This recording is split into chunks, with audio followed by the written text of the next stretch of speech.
केंद्रीय गृह मंत्री अमित शाह ने ऐसा क्या कहा जो आने वाले 5 साल राहुल को पीड़ा देता रहेगा? कौन सी चर्चा पर बोले शाह जो राहुल समेत पूरे विपक्ष की नींदें उड़ाने के लिए काफी है? जी हां, रविवार 4 अगस्त को केंद्रीय गृह मंत्री अमित शाह ने विपक्ष पर जमकर हमला बोला। उन्होंने विपक्ष की उस बात पर करारा जवाब दिया जिस उम्मीद को लेकर विपक्ष दम भरता है। दरअसल नेता प्रतिपक्ष राहुल गांधी समेत पूरा विपक्ष लगातार यह कहता आया है कि यह सरकार 5 साल नहीं चलेगी, सरकार बीच में ही गिर जाएगी। दरअसल अभी भी लोकसभा चुनाव में 99 सीटें जीतने वाली कांग्रेस ये उम्मीद संजोए बैठी है कि राहुल गांधी प्रधानमंत्री बन सकते हैं। विपक्ष के इसी स्वप्न को चकनाचूर करते हुए केंद्रीय गृह मंत्री अमित शाह ने साफ कह दिया कि मोदी सरकार न सिर्फ पूरे 5 साल चलेगी बल्कि इसके बाद भी एनडीए की ही सरकार बनेगी। बताते चले कि चंडीगढ़ में स्मार्ट सिटी मिशन के तहत बने 24x7 जलापूर्ति परियोजना का लोकार्पण करते हुए अमित शाह ने लोगों को संबोधित करते हुए मोदी सरकार की उपलब्धियां गिनाई। उन्होंने कहा, 10 साल में राष्ट्र ने अनेक प्रकार की उपलब्धि हासिल की है। चांद पर झंडा फहराना हो, सर्जिकल स्ट्राइक और एयर स्ट्राइक करके दुश्मनों को मुंह तोड़ जवाब देना हो, कश्मीर से आर्टिकल 370 खत्म करना हो, राम मंदिर बनाना हो, रोड का जाल हो, हर क्षेत्र में विकास में एक नए जरिए वाला अनुभव देश की जनता ने किया है।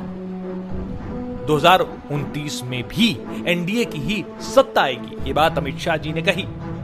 अमित शाह ने कहा कि मोदी सरकार के काम की वजह से ही 60 साल बाद कोई सरकार लगातार तीसरी बार पूर्ण बहुमत से सत्ता में आई। देश की जनता ने मोदी जी के काम पर ठप्पा लगाने का काम किया है। मैं उनको विश्वास दिलाकर जाता हूं कि विपक्ष जो चेंचे कर रही है करने दीजिए।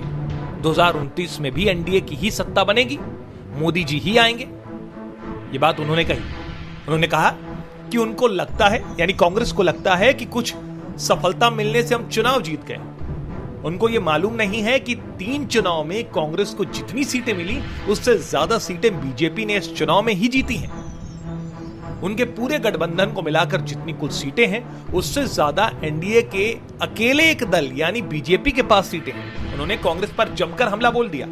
शाह ने आगे कहा कि 5 साल ही नहीं, अगला टर्म भी इसी सरकार का होगा। और ये लोग जो लोग कहते हैं अस्थिरता फैलाने का काम करते हैं, ये बार बार कहते हैं कि यह सरकार चलने वाली नहीं है, मैं उनको एक विश्वास दिलाने आया हूं। ये विश्वास विपक्ष को दिलाना चाहता हूं। जनता को तो भरोसा है ही। मैं उन्हें बताना चाहता हूं कि न केवल ये सरकार 5 साल पूरा करेगी बल्कि अगला टर्म भी इसी सरकार का है। विपक्ष में बैठने की तैयारी रखना और ढंग से विपक्ष में काम करने की पद्धति सीख लेना। यानी सीधे तौर पर कांग्रेस पर और विपक्ष पर जमकर हमला बोलते हुए उन्हें नसीहत दे दी कि भाई उम्मीद न करिए, और ये जो आप बार बार कहते हैं कि 5 साल का टर्म ये सरकार पूरा नहीं कर पाएगी, ये आपका केवल स्वप्न है। अगली बार भी यही सरकार बनेगी और पूरा कार्यकाल उनका चलेगा। आप केवल विपक्ष में रहेंगे। इस रिपोर्ट पर आपकी क्या राय है हमें जरूर बताइएगा। वीडियो देखने के लिए आप सभी दर्शकों का धन्यवाद। TCL न्यूज़ इंडिया, देश के नाम।